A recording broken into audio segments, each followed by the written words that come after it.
Hello everybody, this is Fronito Bobbin here, and welcome to another video. Yes, I'm Fronito Bobbin. I have to try to say my name right, because for some reason my English has been a bit rubbish lately. So anyways, you may notice that I'm in a completely brand new angle. Yeah, or a completely different background. Yeah, you've probably never seen this background before. Well, I will say, it does have a bit of a contributing reason as to why I haven't uploaded too many videos lately. But more details on that will be coming out, I don't know, Sunday night maybe. I'm not 100% sure, but I will eventually make a video on more details on what in the world's going on right now. But for right now, everything is going to be kept secret, and I'm just going to talk about the main topic of this video, and that is the two races that happened this weekend in Chicagoland. Yeah, I originally wasn't going to make this video because I thought that Chicagoland was just going to be your regular boring mile and a half races, but no! We had two solid races this weekend, the Xfinity race and the Cup Series race, and I'll get to those now actually, but first, we need to talk about the Xfinity Series race because nobody's talked about the Xfinity Series race, so that's exactly what I'm going to do at the beginning of this video. Xfinity race was solid, yeah. Not necessarily the best Xfinity Series race in the whole entire world, but it's better than most of the races that we've had this year. I'd say it was pretty solid. We saw some form of passing. We saw a few battles. I mean, it was just the Cup drivers battling against each other in the Xfinity Series, even though it would have been a lot better if that was happening in the Cup Series. Yeah, but we would probably see a lot more in the Cup Series if they would just get the package right, but we did see the Cup race, but I'll get to that later. But for the most part, as a race in its own self, Xfinity was pretty solid. It wasn't the greatest race in the world, but it was good. You know, I say good. I guess Kyle Larson winning the Xfinity Series race does contribute to the death of NASCAR, but we can dwell on that later. Yeah. Let's see what else happened. Well, I'll be honest, I don't remember everything that happened in the Xfinity Series race. I need to kind of, sausage-ize what happened. Yeah, but stuff happened. Kyle Larson won, which was quite cool, because Kyle Larson hasn't won in a while. I think he's already won an Xfinity Series race this year, so it's not a big deal that he won this race, but, oh well. Oh yeah, Tyler Reddick. He was leading the race for a while, until he had some problems, and then he got into a crash and took him out of the race. So that was kind of disappointing. I was really hoping that Tyler Reddick would be able to do good in this race, but sadly that wasn't the case after a while, and he was out. So hopefully Tyler Reddick can win another Xfinity Series race this season. I think he's already won one, and that was at Daytona. But it would be cool to see Tyler Reddick win another race. But only time will tell when that will happen. Overall, Xfinity was solid. Moving on. Actually, if there's anything that I might have missed in the Xfinity Series race, just leave in the comment section down below. Anyways, moving on to the Cup race. Cup race, everyone's been talking about this one. Cup race was very exciting. This was another race at a mile and a half track, but so I was just expecting it to be the same ring around the rosy for 3 hours, but no, this race was actually exciting. Although I think one of the contributing reasons as to why this race was exciting, and to the fact that you can actually pass on the green flag on the racetrack, I think two of the contributing reasons for that was, one, the surface at Chicagoland is very old, and two, it was an extremely hot day, and so might have made the track a bit more slick, and so the racing was so the cars could actually grip in an interesting way, and you could actually use multiple grooves. Yeah, you can actually go either on the bottom or the top or the middle. You can go pretty much anywhere at Chicagoland, and that's something that we really need at every other track, because really the best tracks are the ones where you have multiple grooves, because then it's easier to pass other drivers. If you're gonna have a race on a single groove track where it's almost impossible to overtake on the racetrack, then it's just gonna be one groove racing, and you're gonna have single file racing, and which is what we've had for the whole rest of the NASCAR season for the most part, but it's not what we had here in Chicagoland, and kind of wish every other track was right like that. But anyways, into the race. Eric Almirola was leading early. I was really hoping that Almirola would possibly be able to, maybe pull it together to win this race, but oh wait, it's a NASCAR race. NASCAR race is going for a long time, and you have absolutely no idea who's going to win until near the end of it. But Eric Almirola was leading early, but I was thinking, no, there's no way that Eric Almirola can win this race, and he didn't. Even later on in the race, his car had problems. The tire guy apparently didn't put on the tires the right way, and so Eric Almirola had a loose wheel twice, and it contributed to the fact that he didn't do so well. Although I think Almirola did come back later on and finish in the top 10. But oh well. At least Eric Almirola led more laps than Danica Patrick did in her whole entire NASCAR career, so I guess that's a step in the right direction. But now Eric Almirola has to prove that he can win in the number 10 car, and I think he will. I think sooner or later Eric Almirola will get a win in the number 10 car, either this year or next year. We'll have to see. Later in the race, what else happened? Yeah, and Eric Almirola continued to lead, but then he fell off, and then Kurt Busch actually took the lead for quite some laps, which is, quite nice to see Kurt Busch leading.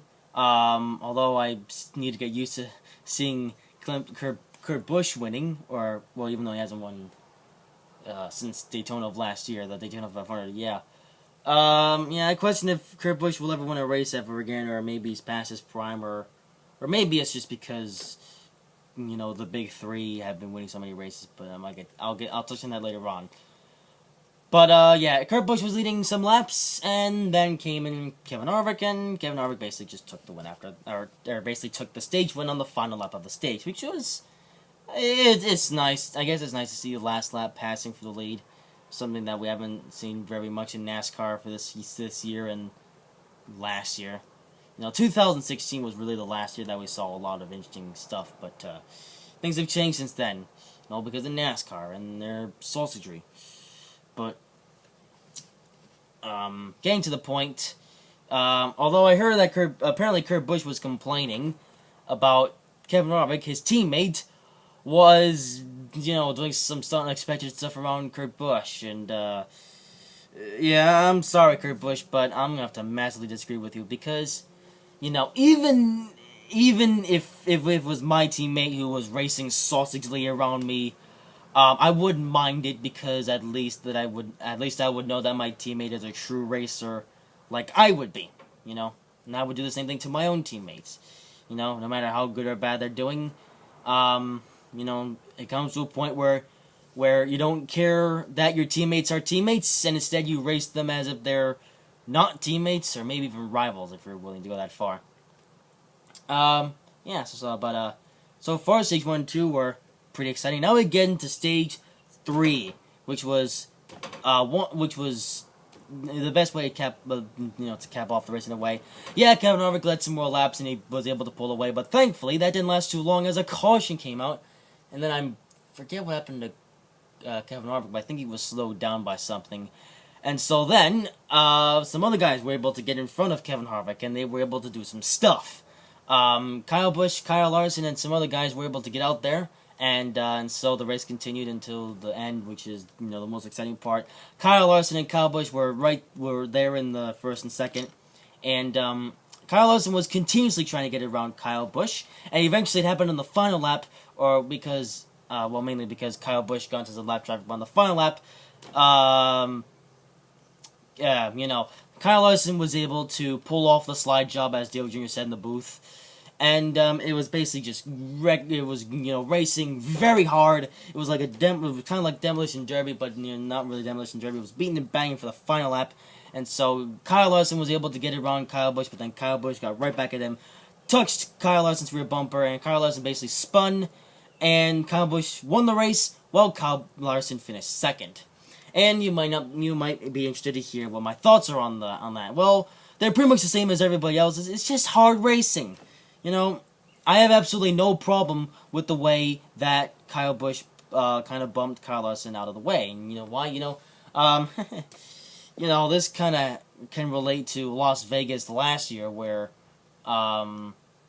where Logano spun Kyle Busch in the last lap. You know, but Kyle Busch, he didn't exactly dump Kyle Larson because Kyle Larson was still able to finish second. So Kyle Larson, despite the fact they didn't win a race, and despite the fact that I'm bummed about the fact they didn't win this race, he still had a good day.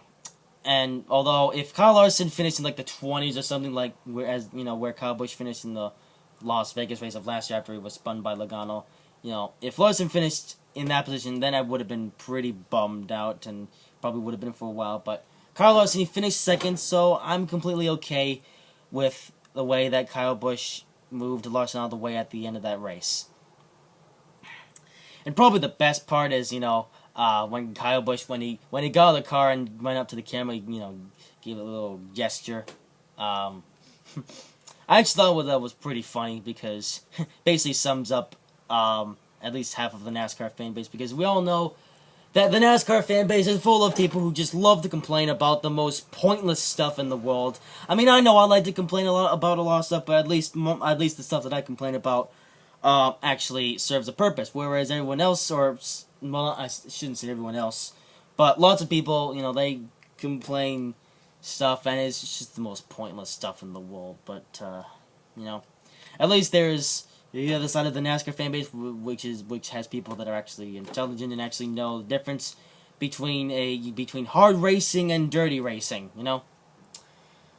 And I'll go as far as saying I don't accept dirty racing, If you're gonna make a pass on somebody, make it clean, or at least make it so the opposing person doesn't wind up having a horrible day, which Kyle Larson didn't, and it worked out well in the end.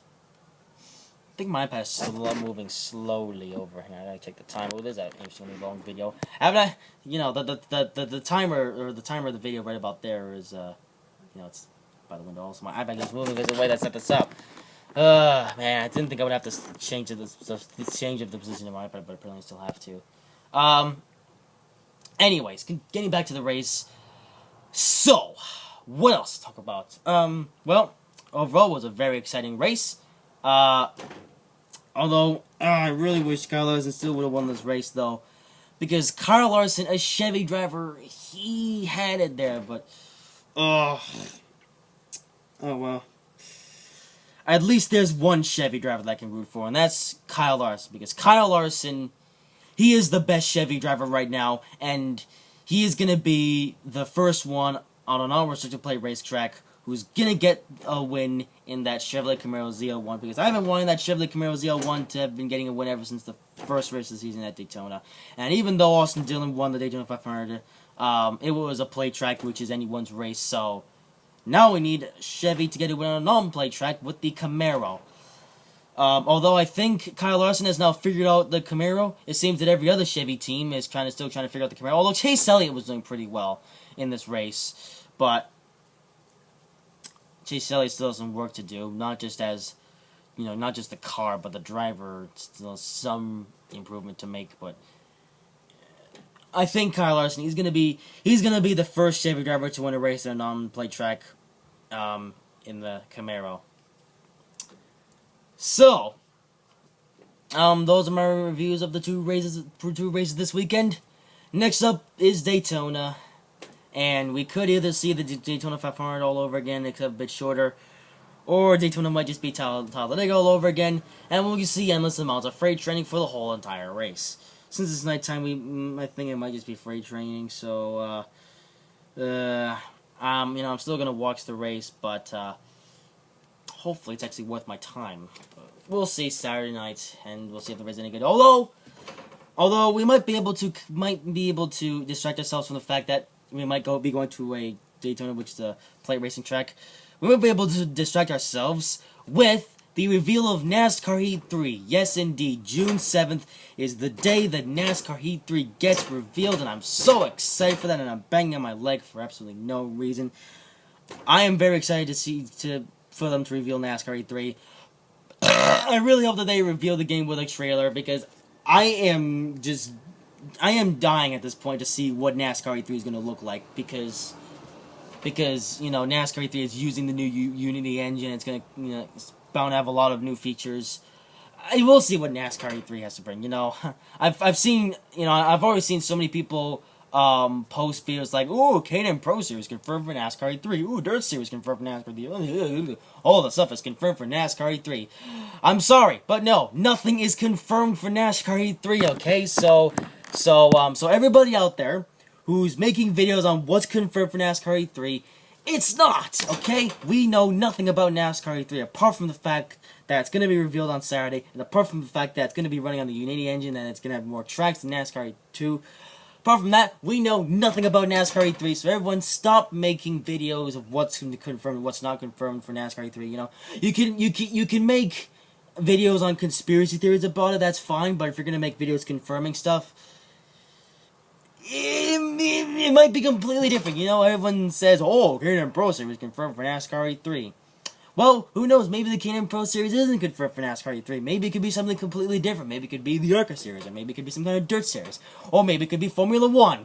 I'm just kidding. I don't know if it's gonna be Formula One or not, but that's that. You know. But anyways, this has been a 60-minute rambling session about two races, although, well, I say it's a rambling session. If you got anything out of this video, then let me know in the comment section down below, or you can just completely ignore this video until I give you more details on stuff about what in the world is happening right now. But until then, this channel is going to be going to a bit of a content drought, but it should only be for at least another couple weeks, but I'm not 100% sure. But we'll find out. But anyways, that's all for this video. Hope you guys have enjoyed it. If you did, make sure to like, comment, and subscribe if you haven't already. And I will see you in the next video.